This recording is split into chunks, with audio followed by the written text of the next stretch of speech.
जोड़ 10 उंगलियां वहां की 10 यहाँ की 20। हरिजन से हरिजन मिले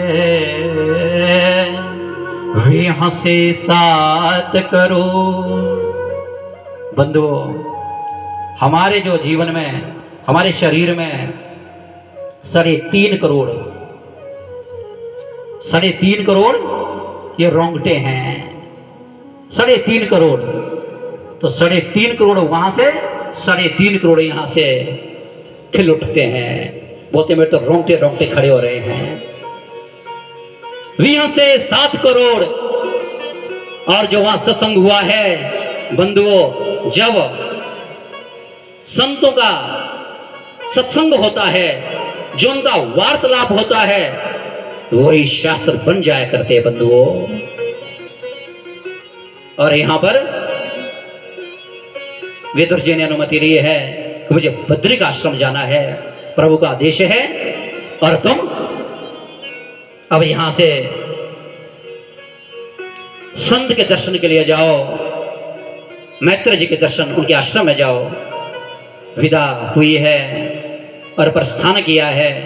जैसे ही विदुर जी मैत्र जी के आश्रम में पहुंचे, और विदुर जी रास्ते में जाते यही सोच रहे थे, तो परम संत है, परम भक्त है, और मैं तो नीच जाति का हूं, दासी पुत्र हूं, क्या मुझे मानेंगे भी।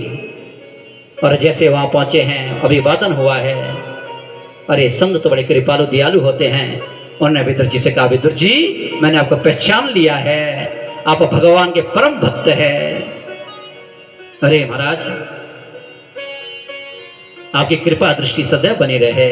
अरे नहीं, मेरी नहीं, आप पर तो भगवान की कृपा दृष्टि है। जो उनकी कृपा दृष्टि में छत्र छाया में रहता है, उसका कोई बाल बांका भी नहीं कर सकता है। और यहां पर आज मैत्रेय जी ने विदुर जी को उनकी कथा सुनाई है कि तुम कौन हो। अरे विदुर, तुम कह रहे हो कि तुम दासी पुत्र और नीच हीन जाति के हो।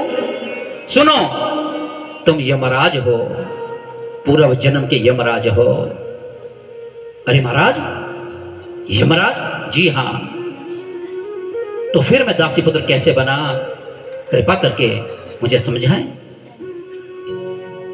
यहां पर आज विदुर जी को कथा सुनाई है मांडव्य ऋषि की। विदुर जी मांडव्य ऋषि थे, और एक दिन वो तप कर रहे थे सरयू नदी के किनारे। कुछ चोर राजा का धन चुरा कर आ रहे थे। जब उन्होंने देखा कि राजा के जो चोर है बहुत नजदीक आ गए हैं, हम पकड़े जाएंगे, उन्होंने अपना धन वहीं छोड़ दिया जहां पर मांडव्य ऋषि तप कर रहे थे।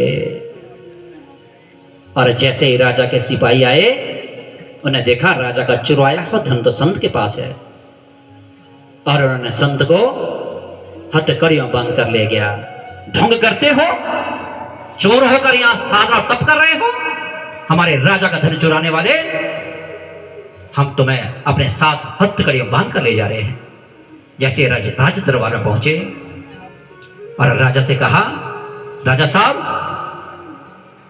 आपका धन इनके पास मिला है और हम इनको बांध कर लाए हैं, आप आज्ञा दें इनके साथ क्या किया जाए। राजा ने कहा कि जब मेरा धन के पास है तो पूछने की क्या आवश्यकता है, इनको सूली पर लटका दियो। सूली पर लटकाने के आदेश हुए हैं। और मेरे भारतवर्ष का संत आज बिना दलील अपील के सूली पर चढ़ रहा है, कुछ नहीं कहा। जैसे सूली पर चढ़ाया गया, बंधुओं, मांडव्य ऋषि सूली पर बार बार चढ़ाए गए, पर उनका बाल बांका भी नहीं हुआ है। कई बार सूली पर चढ़ाया गया, पर मांडव्य ऋषि तो 10 के 10 है। और यहां पर राजा को गलती का भान हो गया कि कोई ये तपस्वी और संत है, मुझसे भूल हो गई। सूली से उतारा गया और राजा ने दंडवत प्रणाम किया। क्षम्यता, मुझे क्षमा कीजिए, मैं आपको पहचान नहीं पाया महाराज, आप कोई परम संत तपस्वी हो। अरे राजन, तो मैं तुम्हें क्षमा कर दूंगा, पर विधाता को क्षमा नहीं करूंगा। आज मैं विधाता के पास जाऊंगा और पूछूंगा कि मुझे सूली पर क्यों चढ़ाया गया। मैं निर्दोष था, मैंने चोरी नहीं करी थी।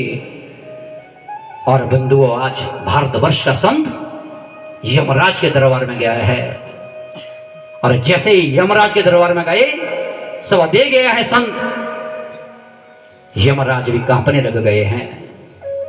अरे यमराज जी, चित्रगुप्त को बुलाइए और लेखनी पत्र के साथ जो चित्र जगहों के गुप्त जगहों के चित्र लेते हैं, जरा मुझे स्मरण कराइए, मैंने ऐसा कौन सा पाप किया है जिसकी वजह से सूली पर चढ़ना पड़ा।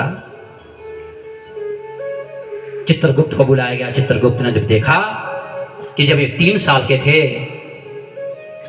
तो एक तितली के पंख में उन्होंने कांटा चुभोया था, और यमराज ने कहा, महाराज आप 3 वर्ष के थे और आपने एक तितली के पंख में कांटा चुभोया था, इसलिए आपको सूली की वेदना भोगनी पड़ी।